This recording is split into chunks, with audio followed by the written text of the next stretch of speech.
Olá, hoje nós vamos conversar sobre o mapeamento dos territórios da prática do samba em Bauru. Você que é engajado com comunidades já sabe que tem times de futebol em algumas regiões da cidade com escolas tradicionais, mas essa ligação não é automática. E muita gente praticando o samba ligado à questão folclórica, à questão cultural, e nosso trabalho aqui na missão pública da rádio da TV Câmara Bauru é fazer com que você possa ter informação cultural e de educação para a formação humana aqui em nossa cidade. A professora Kelly Magalhães está relacionada com a Unesp nessa pesquisa, na Faculdade de Artes, Arquitetura e Comunicação, a FAAC, para discutir esse assunto conosco.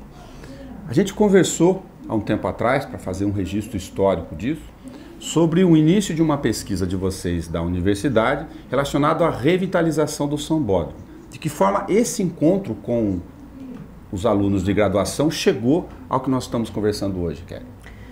Bom, esse é um trabalho então que nós iniciamos em 2015 e era um exercício de sala de aula e a proposta era de criar novas condições da gente utilizar o sambódromo, né, entendendo a importância que o sambódromo tem para a comunidade do Geisel, mas também de uma vasta região, graças à importância que o carnaval tem para a cidade de Bauru. Nós começamos então com uma proposta de revitalização, né, um novo programa, um novo projeto, inserindo o sambódromo no parque, no córrego Água Comprida, né?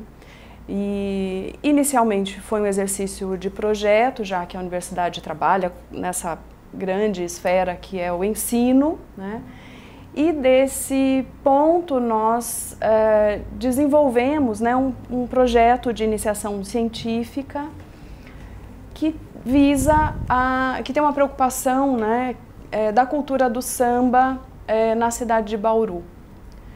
E hoje nós temos eu oriento, né, um projeto de pesquisa que tem esse título, Nelson, um mapeamento dos territórios da prática de samba na cidade de Bauru.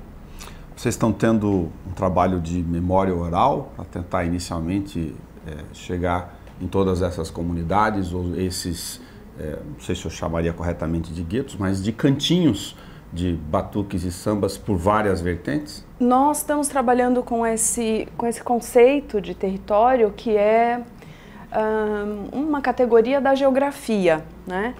Mas ela versa justamente sobre a representatividade das comunidades em relação aos espaços que elas ocupam, né?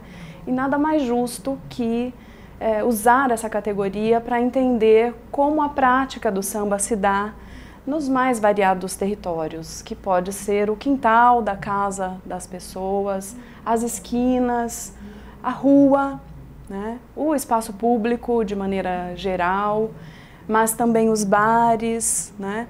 Entendendo o samba como um grande movimento, né? Um movimento que fala da história da cidade, que a partir da identificação desses espaços, né, como forma de resistência até da própria cultura do samba, a gente entende que essa prática, ela revela, né, uma forma das pessoas se organizarem em torno de uma cultura de resistência.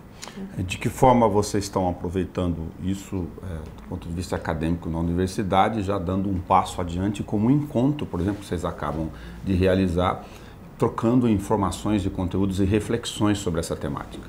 Ótima pergunta, Nelson. Nós, então, começamos, né, essa discussão do samba na cidade, né, a partir de um exercício de projeto, na disciplina de projeto de paisagismo, né, para a turma do segundo ano. Depois então a universidade ela trabalha com essas três entradas, né? O ensino, a pesquisa e a extensão. Então o primeiro exercício foi na disciplina, né? Então atendendo a essa estrutura do ensino. Depois a pesquisa com o PIBIC, né? Com um projeto de iniciação científica. Eu tenho uma aluna que está desenvolvendo a pesquisa, que é a Letícia Rosemília, e na terceira instância seria a extensão. Então é uma forma da universidade ir para a comunidade, né?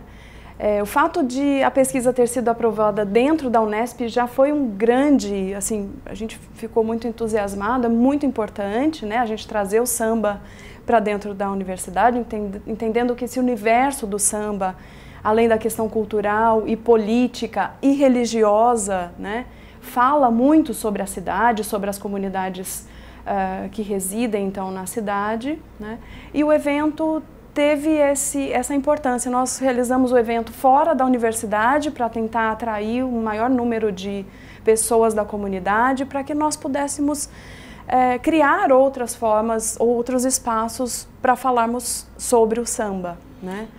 Do ponto de vista físico, tem dois movimentos geográficos aqui para comentar, para depois deixar isso por reflexão lá ao final da pesquisa no nosso reencontro, a partir do sambódromo, que é um equipamento público que naturalmente se discute a sua ociosidade ou o seu subaproveitamento ao longo do tempo, dada a sua extensão e as dimensões, como palco aberto, e por outro lado uma ação ainda incipiente da prefeitura local, mas por exemplo tentando ocupar espaços aqui da estação ferroviária histórica no centro, onde nasceu a cidade, com movimentos que envolvem, independentemente de ser samba rock, hip hop, Academia Paulista de Letras, mas de encontros, inclusive de samba, que acabam de acontecer, num outro eixo que ainda não estava provocado aqui no município.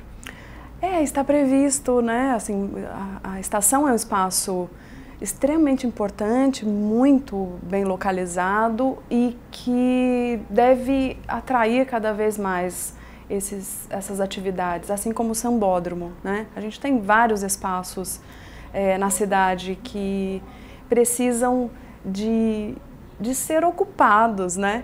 A gente precisa ocupar esses espaços para fazer valer a existência deles, né? E eu acho que no caso do sambódromo a gente não pode, e nem a população deseja isso, que ele fique ocioso grande parte do ano, né?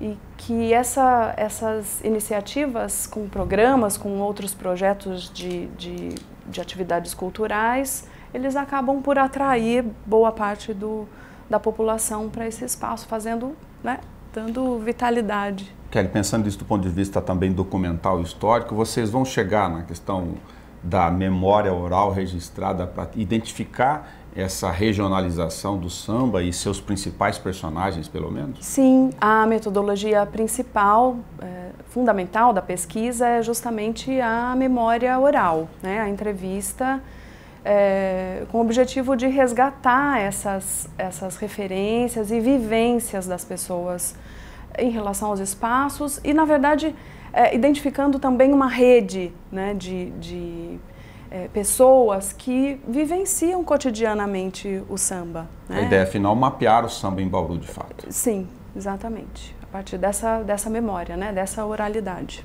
Tá. Que questões, só para aguçar a curiosidade, vocês discutiram, por exemplo, neste encontro que está em andamento aqui na universidade?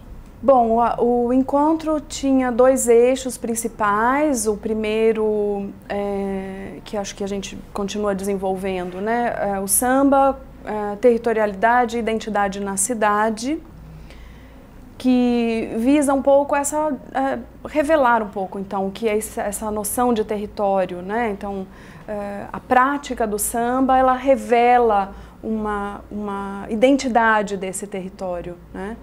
E a gente tem diversos tipos de manifestação, o samba é muito diverso, né? A gente tem possibilidade de recortar aí 40, 50 tipos de samba, assim, que a gente pode associar a palavra samba, né? Além de toda a questão das manifestações culturais que estão regionalizadas, né? No Nordeste, como foi revelado por um dos nossos palestrantes, né? Então, o Nordeste, o centro do país, Minas, né, com a congada, umbigada, enfim, né, tem uma série de manifestações que a gente não vê mais na cidade de Bauru, com certeza, mas é possível que a pesquisa pontue, né, a partir até da memória das pessoas, se eles participam na região desse tipo de manifestação, né? Então, essa questão do território e identidade foi o primeiro eixo a ser trabalhado, e num segundo momento foi a questão o samba como resistência e força política, né? Entendendo o samba como um grande movimento de resistência, né? Por diversos aspectos, mas sobretudo porque ele fala, né? Assim, o lamento do samba fala um pouco desse cotidiano decantado nas dores e nas dificuldades do dia a dia, né? E o lamento fala um pouco dessa história da cidade também, né? A gente vai um pouco nessa... Não tivemos oportunidade de falar mais na questão linguística, mas o próximo passo seria trazer alguém do jornalismo, né? Alguém da comunicação, por exemplo, para investigar um pouco mais essa Obrigado por fonte. Dar esse ponto de partida conosco, nessa marcação de tempo, enfim, de oralidade e memória, para que a gente possa mapear, do ponto de vista histórico documental, isso também na missão pública aqui na Rede de TV. Ok.